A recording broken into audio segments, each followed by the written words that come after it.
Hi, I'm Chris Cook with Security Awareness Incorporated, and I'm going to answer that driving question: how do you open up a Gmail email account?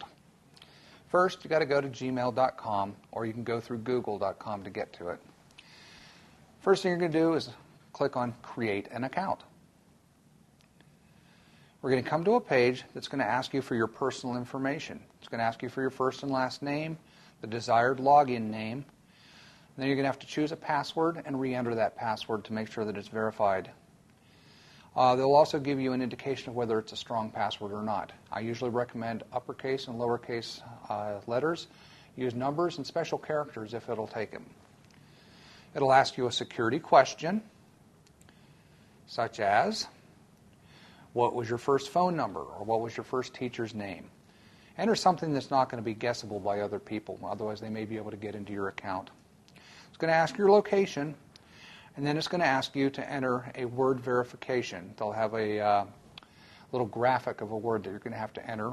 That's a security code so automated programs don't go in and create email accounts. They're going to ask you to read the terms of service and click that you accept them and create your account. And once that's done, you're off and running with your new Gmail email account. I'm Chris Cook with Security Awareness Incorporated.